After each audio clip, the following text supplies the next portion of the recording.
Le Moyen-Âge est à la mode et j'en suis très heureux parce que je crois que cette époque a été absolument décisive. Et si je m'étais retrouvé au Moyen-Âge, il m'aurait probablement fait frire sur un bûcher comme hérétique.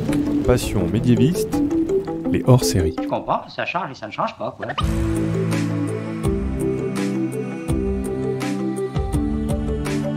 Bonjour à toutes et à tous, bienvenue dans ce hors-série du podcast Passion médiéviste.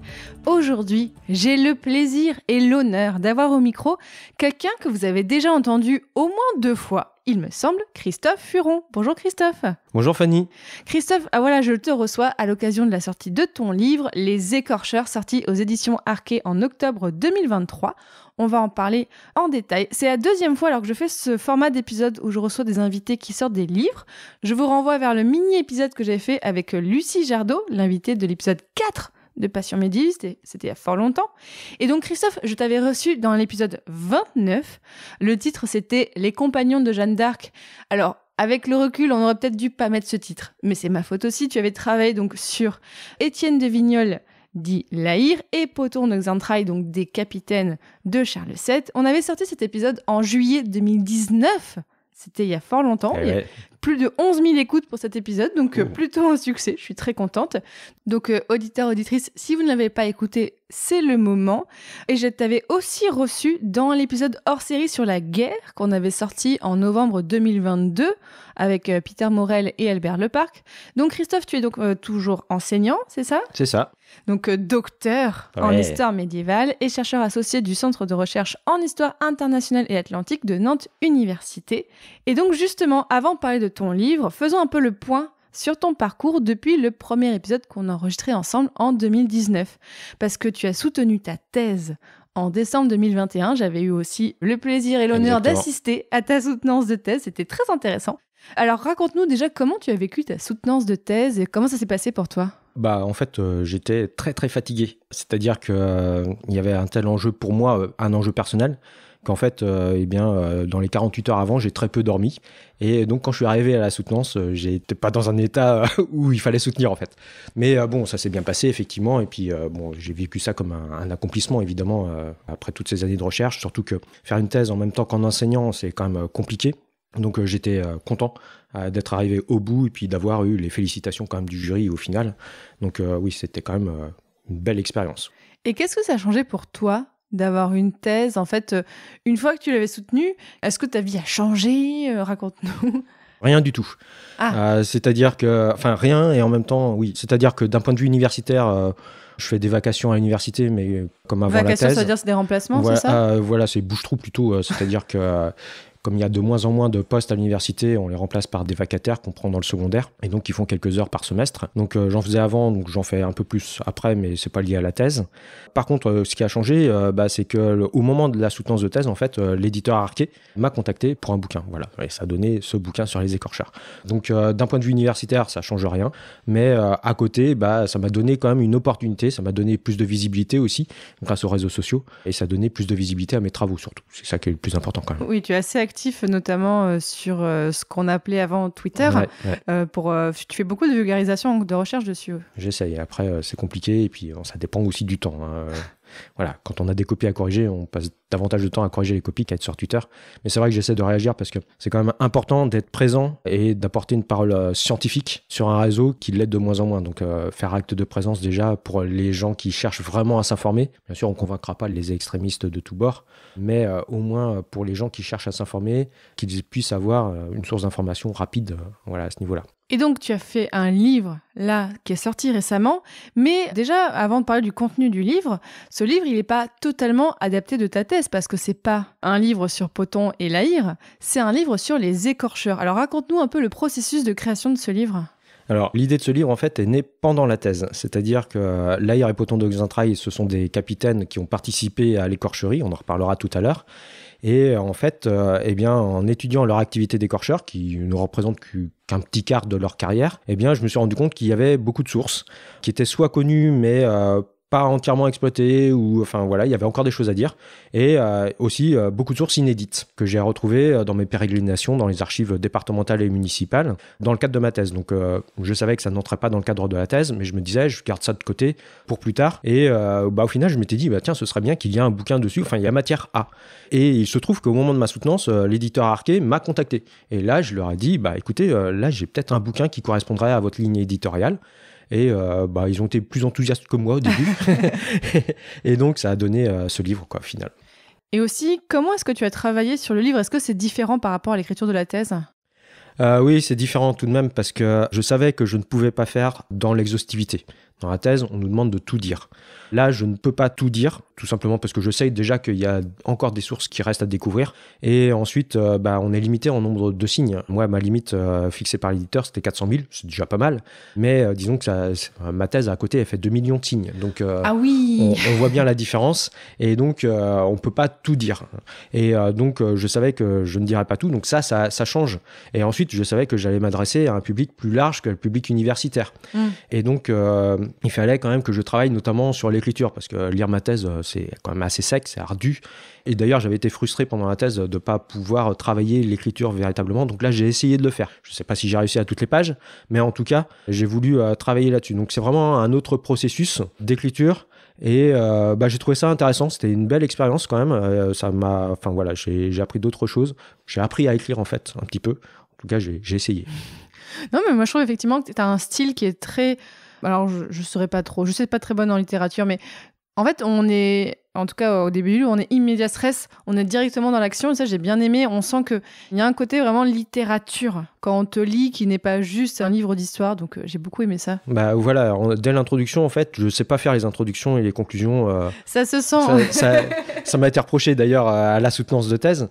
Et en fait, comme c'était pas un livre académique, je me suis donné la liberté de commencer par la fin, c'est-à-dire que on commence en 1445. Là, je cite des extraits d'une enquête qui a été très peu étudiée, a été connue de 2 historiens avant moi, mais qui l'ont très peu analysée. Et donc, je me suis dit, je vais partir de là, et puis je vais mettre tout de suite le lecteur dans l'ambiance, quoi. Et comme ça permettra de poser ensuite le sujet. Et donc, voilà, quoi. Alors justement, parlons du sujet du livre, les écorcheurs. C'est un nom comme ça qui fait peur. On a tout de suite des images qui sont assez horribles en tête. Alors raconte-nous, qu'est-ce qu'on appelle les écorcheurs ? Alors les écorcheurs, ce sont des bandes de pillards qui ont sévi dans le royaume de France et sur ses marges de 1435 à 1445. Donc on est sous le règne de Charles VII. Et donc ce sont des hommes d'armes qui se retrouvent sans emploi après la paix signée entre Charles VII et le duc de Bourgogne. Il y avait une guerre civile. Et donc on est dans le contexte de la guerre de 100 ans. Voilà, on est dans le contexte de la guerre de 100 ans, après Jeanne d'Arc. Et donc, en 1435, le traité d'Arras met fin à cette guerre civile entre le duc de Bourgogne et le roi de France. Et les capitaines de Charles VII se retrouvent sans emploi parce qu'ils étaient habitués à piller les terres du duc de Bourgogne. Et par conséquent, ils se mettent à vivre sur le pays, c'est l'expression qu'on emploie à cette époque-là, pour pouvoir subsister. Et donc, comme ça, jusqu'en 1445, où la réforme militaire de Charles VII permet de juguler les exactions. Charles VII met en place donc une armée permanente qui permet d'embaucher une partie de ces écorcheurs, et il pardonne aussi leurs crimes à tous les écorcheurs. Et d'où vient le nom écorcheur, parce que c'est très violent en fait quand on dit ce terme. Alors c'est un terme qui est issu du domaine de la boucherie. Donc voilà, donc ça veut tout dire. Donc c'est quelqu'un qui écorche les peaux, évidemment, dans le domaine de la boucherie. Et ce terme a été utilisé par les Bourguignons. Donc c'est intéressant, c'est un terme qu'on a utilisé déjà à l'époque, au moment du phénomène, parce que parfois on a des termes qui sont utilisés par les historiens après, des siècles après. Là, c'est un terme qu'on voit déjà à l'époque. Exactement. C'est vraiment un terme qui est utilisé dès les premières années. Dès 1435, le terme est utilisé par la population bourguignonne, et ce terme est ensuite repris par les autorités bourguignonnes, du moins autant qu'on puisse retracer le parcours du mot. Et donc ça fait florès, ensuite ça a été repris par les Lorrains. Par contre, en Alsace, on utilise toujours le terme d'Armagnac, en référence au fait qu'ils servaient les Armagnacs pendant la guerre civile contre les Bourguignons. Et est-ce qu'ils écorchaient vraiment les gens ? Non. Ah. Il y avait quelques tortures quand même, mais ils découpaient pas la peau, quoi. Quelques tortures pour obtenir des rançons, il y a eu quelques viols aussi. Je pense qu'ils n'ont pas tous été répertoriés, mais il y en a eu. Leur travail, entre guillemets, c'était vraiment de subsister, donc c'était surtout du pillage pour des raisons économiques. Donc ils faisaient peur en fait, si on peut dire, s'ils avaient un nom comme ça et s'ils étaient appelés comme ça, ils devaient faire peur à la population. Oui, effectivement, ils font peur et ils font d'autant plus peur que certaines bandes mobilisent plusieurs milliers d'hommes. Ah oui, donc c'est pas juste une petite équipe qui terrorise les gens, c'est une armée en fait. Alors là. effectivement, ce sont, pour les plus grosses bandes, ce sont des armées. Alors après, on a des petites bandes de quelques dizaines de personnes. Mais par exemple, si on prend le cas en 1438, 1439, là, durant cet hiver-là, dans le sud-ouest, on est peut-être à plus de 10 000, voire plus de 20 000 selon les sources. Alors comme les sources exagèrent, c'est difficile d'avoir une idée précise des effectifs, mais voilà, on est certainement au plus de 10 000 hommes au bas mot, quoi. Donc c'est quand même des grosses troupes. Ça, plus la réputation des capitaines, qui sont pas nouveaux dans le domaine du pillage, fait que quand on annonce la venue de quelqu'un, d'un capitaine, forcément, ça finit par créer de la panique, même quand il est à plusieurs centaines de kilomètres. Et qu'est-ce que tu as voulu montrer dans ton livre ? J'ai voulu, en fait, analyser le phénomène, pas seulement d'un point de vue militaire, mais d'un point de vue anthropologique. Jusqu'ici, l'historiographie s'était concentrée sur le phénomène militaire. Il y a eu des historiens qui ont travaillé dessus au 19e siècle. Et qui ont retracé la chronologie, la géographie des déplacements. Alors, sur ce domaine-là, j'ai pas apporté grand-chose de nouveau, parce que c'était très bien fait, hein. C'est les historiens méthodistes du 19e siècle, donc eux, on peut leur faire confiance. En revanche, sur l'usage de la violence, sur les raisons de la violence, et aussi l'analyse géopolitique de leurs déplacements, parce qu'ils maîtrisent très bien les circonscriptions, les juridictions, etc., les frontières. Donc, on se rend compte que les pillages, jusqu'ici, ils étaient présentés souvent comme désordonnés, comme sauvages, etc., assez irrationnels, alors qu'en fait, la plupart du temps, ils agissent vraiment d'un point de vue très rationnel. Quand ils vont d'un point A à un point B, c'est qu'ils ont des raisons et qu'on peut retrouver à l'aide des sources et puis à l'aide de la cartographie. Là, pour le coup, la cartographie joue un rôle très important, même s'il n'y a pas de carte dans mon bouquin. Quoi, il n'y a pas de carte ? Non, on ne peut pas tout faire dans... voilà. Donc, tu as vraiment étudié en fait, ces écorcheurs du point de vue social, en quelque sorte. Exactement. Et donc, ça m'a permis d'essayer de comprendre un peu mieux quelles sont leurs motivations. Parce que j'ai dit tout à l'heure qu'ils vivaient sur leur pays, c'est exactement ça, mais les groupes d'écorcheurs ne sont pas composés uniquement d'hommes d'armes. Ils sont accompagnés de femmes, d'enfants parfois aussi, de paysans aussi, qui cherchent à fuir la misère et ils se disent, tiens, le pillage, ce sera peut-être pas plus mal pour subsister. Et par conséquent, on a un groupe, des bandes très hétérogènes au final et qui vivent véritablement dans la pauvreté.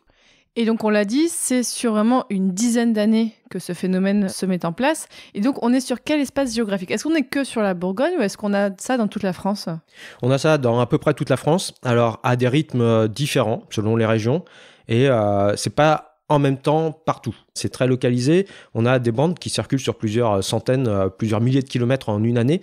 Donc ce sont des bandes très mobiles au sein du Royaume de France et surtout sur les marges du nord et de l'est du Royaume de France, les territoires bourguignons. Mais on peut aller jusque dans le Saint-Empire, puisque en 1438-1439 notamment, ils ont été pillés en Lorraine et en Alsace, notamment dans la vallée du Rhin. Donc on a quand même une localisation qui est quand même proche du Royaume de France. Parce qu'en fait, ça reste des capitaines de Charles VII malgré tout. Quand ils ne pillent pas, ils sont dans son armée. Et donc globalement, ils ne cherchent pas à contrevenir à ses intérêts. Donc ces personnes, c'est plutôt des nobles, ceux qui dirigent en tout cas les mouvements, c'est plutôt des nobles ? Alors la plupart des capitaines, oui, sont des nobles. Après, des nobles de niveau social très différents. On peut avoir parmi les écorcheurs, par exemple, un Dunois, donc quand même la haute noblesse, même s'il est bâtard, il est quand même cousin du roi de France, donc qui opère aux alentours de 1441. Et puis à côté de ça, on a des capitaines, des petits capitaines, dont on n'a que le surnom. Capitaine Capel, Tempête. Bon, déjà, Tempête, ça peut être significatif de quelque chose, mais on ne connaît rien de leur identité. Voilà. Donc on ne sait même pas s'ils sont roturiers ou pas. Mais comment on peut expliquer que des nobles qui sont censés avoir un certain quand même niveau social se sont abaissés à piller ? Pourquoi est-ce qu'ils ne sont pas juste, entre guillemets, alors c'est peut-être simpliste comme question, peut-être naïf, mais pourquoi ils ne sont pas juste rentrés chez eux et vivre de leur domaine ? Alors, 2 raisons principales.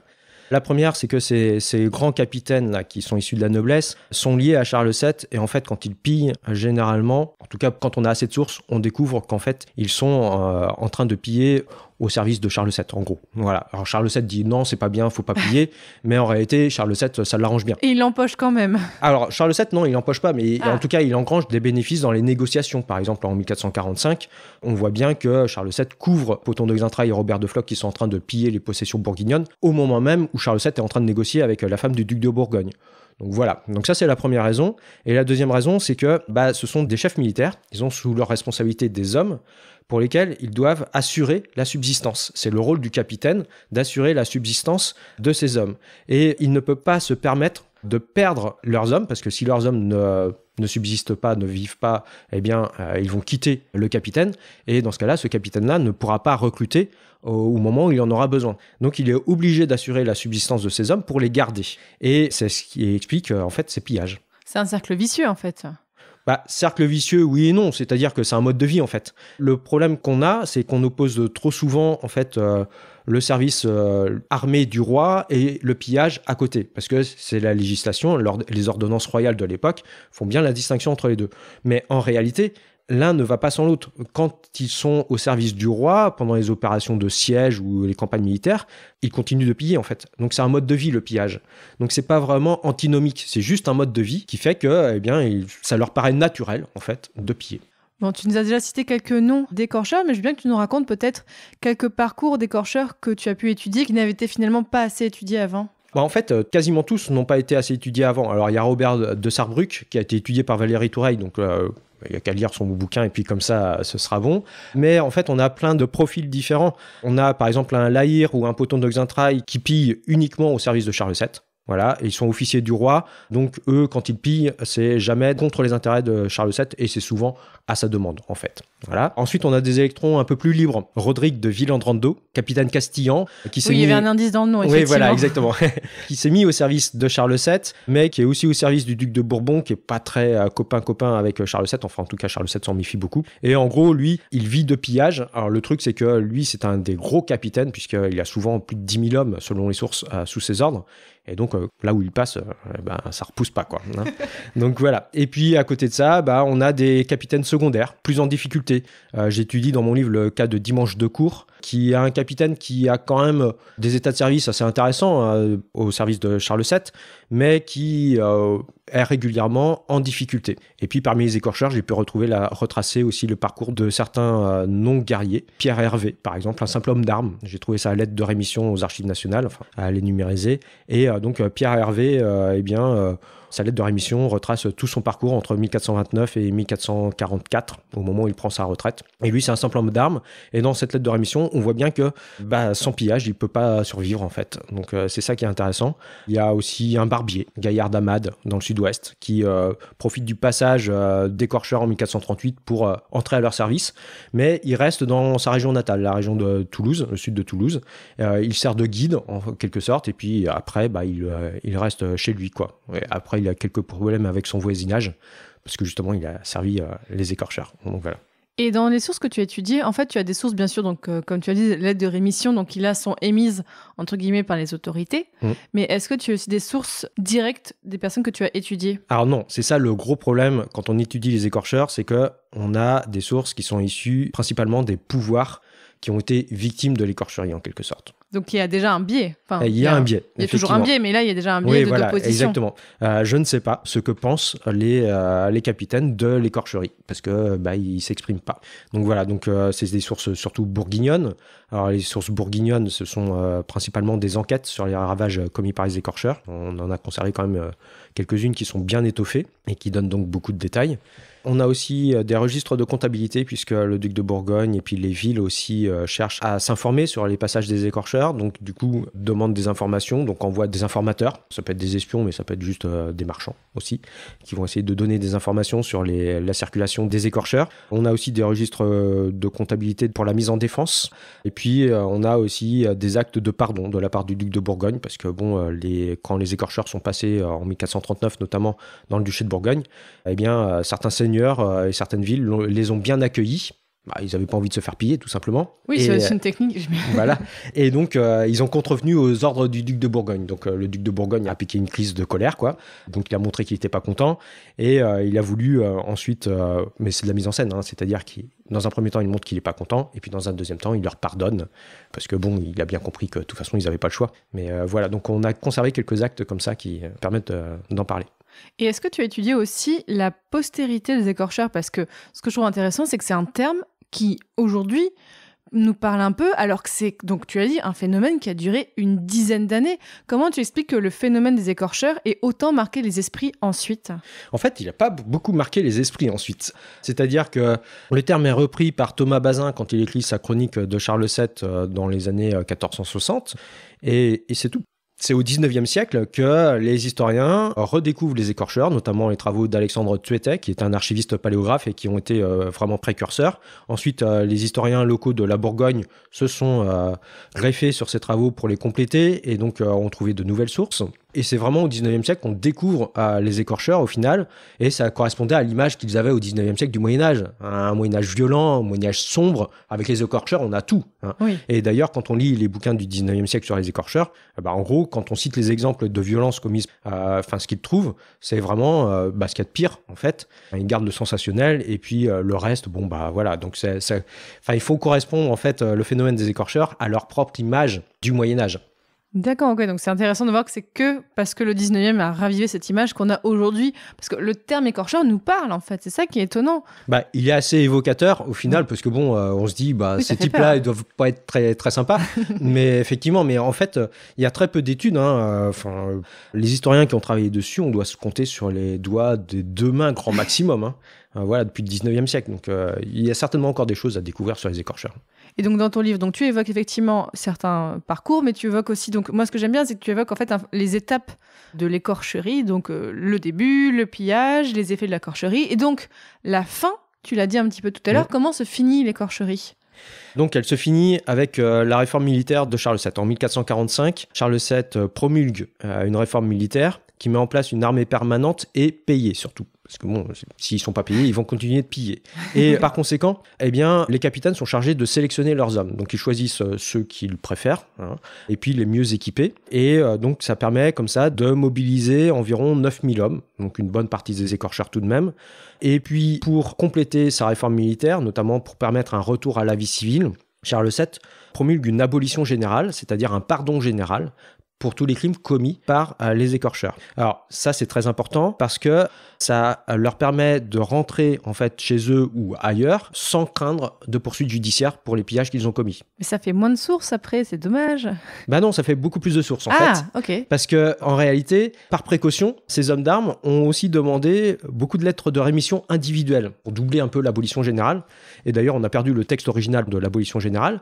Et donc, c'est dans ces lettres de rémission qu'on voit justement cette référence-là. Et donc, dans ces lettres de rémission, ils racontent leur parcours. Et par exemple, tout à l'heure, je parlais de Pierre Hervé, mais c'est exactement ça. Il raconte ses états de service, il raconte ses pillages. Alors, évidemment, il va minimiser ses pillages parce que le but, c'est d'obtenir un pardon. Donc, on ne peut pas dire qu'on a violé. C'est là où tu peux croiser un peu les sources, en fait. Exactement. Et donc, les lettres de rémission fournissent un bon complément, finalement, sur les parcours d'écorcheurs. Voilà.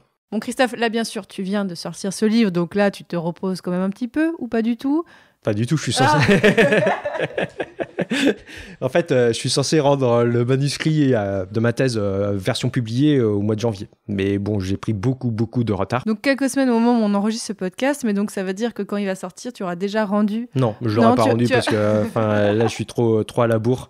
Donc, il faut que je diminue en fait mon manuscrit de presque 40%. Et donc... les notes de bas de page, allez hop. Ouais, mais les notes de bas de page, c'est quand même... Bien sûr, c'est important. Et donc, du coup, j'ai pris beaucoup de retard. Donc, j'espère que la thèse version publiée sera publiée dès 2024. Mais bon. Et là, du coup, on sera sur un format plutôt universitaire ? Oui, là, ce sera un format plus universitaire, sans doute moins facile à lire que le bouquin sur les écorcheurs, enfin, en tout cas. Et est-ce que tu aurais peut-être... Alors, bien sûr, on va pas se porter la poisse ni rien, mais est-ce que tu aurais peut-être d'autres envies de livres comme ça de, entre guillemets, grand public ? Ouais, j'en ai plein. Alors pour l'instant, je vais pas en parler parce que... Bien sûr, je comprends. Mais en fait, j'ai beaucoup d'idées. Mais ce que je tiens à faire pour les livres grand public, c'est qu'il faut que j'apporte quelque chose de nouveau. Je vois pas l'intérêt de répéter ce que les autres ont dit. Donc, comptez pas sur moi pour écrire un bouquin sur Jeanne d'Arc, par exemple. Voilà. Mais par contre, j'ai d'autres idées. Il faut qu'il y ait au moins... Moi, mon principe, c'est qu'il y a au moins quelques sources inédites que je puisse exploiter pour apporter vraiment quelque chose de neuf. Je suis beaucoup trop occupé, donc si je me mets à répéter ce que disent les autres, il n'y a aucun intérêt. Oui, tu veux vraiment faire là ton œuvre, ton travail d'historien. Exactement. D'apporter des choses. Exactement. Et puis essayer de le rendre accessible à un public large, on va dire. Parce qu'au grand public, ça veut rien dire, mais en tout cas, à un public plus large que le public universitaire. Bah écoute, merci beaucoup Christophe. Voilà, donc je renvoie vers... C'est rare que je fasse un épisode sur un livre, c'est très très très très rare, vraiment. Il y a beaucoup de podcasts qui font ça, mais très bien, chacun son style. Mais là, je trouve ça très important parce que je t'ai reçu, j'ai assisté à ta soutenance, et là je me dis, mais c'est logique de t'avoir pour ton livre. Donc je répète, Les Écorcheurs aux éditions Arché, qui est sorti en octobre 2023, qu'on peut trouver chez tous les bons libraires indépendants. Et voilà Christophe, je te souhaite bonne continuation pour la suite. On te retrouve un peu partout, peut-être bientôt dans d'autres épisodes de Passion Médifiste. On ne sait pas, peut-être. Merci beaucoup. Merci Fanny. Salut. Salut.